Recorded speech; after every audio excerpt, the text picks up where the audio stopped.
Wel, cyn y cyfnod clo, mi oedd yna dipyn o ansicrwydd yn y sector bwyd a diod yng Nghymru, ta beth, yn sgil Brexit. Yn amlwg, mae'r gofidion hynny wedi cael eu rhoi i'r naill ochr am y tro, ond yn sicr mae'r gofidion yn parhau o fewn y sector, gofidion megis bwyd o ansawdd is neu o safon is yn cael ei gynhyrchu a'i fewnforio i'r wlad yma. Neb yn sicr iawn o ran marchnadodd mewnforio ac allforio a'r rheolau fydd yn dod ynghlwm ar hynny. Felly, yn sicr, mi oedd yna heriau mawr yn gwynebu'r sector, ond mae'r pandemig wedi amlygu heriau tipyn agosach i adre fel petai marchnadodd,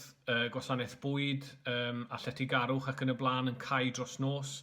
ar gofyn i lawer o'n cleientiaid ni i chwilio marchnadodd newydd. A dyna lle dyn ni fel prosiect wedi llwyddo i gynnig mentora arbenigol, mentora un i un mwyn datblygu marchnadodd newydd i gleientiaid.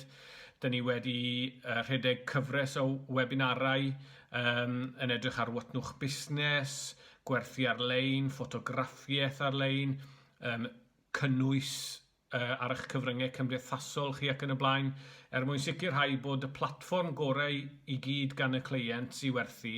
ond hefyd bod nhw'n gyrru traffig i'r platfform hynny mwyn cael y gwerthiant angenrheidiol mwyn cadw'i busnes i redeg yn llwyddiannus. Dwi'n meddwl mae yna ddiolch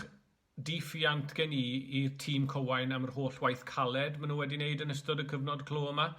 Pawb wedi addasu yn hynod o sydyn ac yn wych iawn i ffordd newydd o weithio. Nifer fawr ohono ni a teuluoedd ifanc ac yn y blaen, felly mae yna heriau ychwanegol o weithio adre. Ond hoffwn i ddiolch yn ddiffiant i'r tîm cyfan am ei gwaith caled yn ystod y cyfnod. O ran y dyfodol, dyn ni'n parhau gynnig cymorth a chefnogaeth gan ddefnyddio technoleg fodern, dal i fod yn rhedeg ein gweminarau ar-lein, edrych nawr i helpu ein cleientiaid ni werthu yn y marchnadodd nadolig,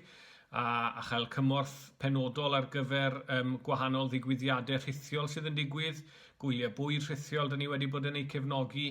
a dwi'n meddwl bod yna ffocws hefyd yn mynd i fod yn y cyfnod nesaf ar lles meddyliol a rheoli pobl. Yn amlwg mae'r effaith economaidd yn fawr iawn o ran y cynllun ffyrlo ac yn y blaen ar fusnesau, ond gyda'r cynllun hynny'n dirwyn i ben, bydd yna dipyn o bwysau ar reolwyr sy'n gorfod gwneud penderfyniadau anodd ac yn amlwg ar weithlioedd ac unigolion fydd yn chwilio i hun falle allan o waith. Felly, dyn ni'n mynd i ffocysu fel prosiect yn mynd ymlaen ar yr ochr ddynol, os liciwch chi, o gefnogi busnesau bwyd a diod Cymru.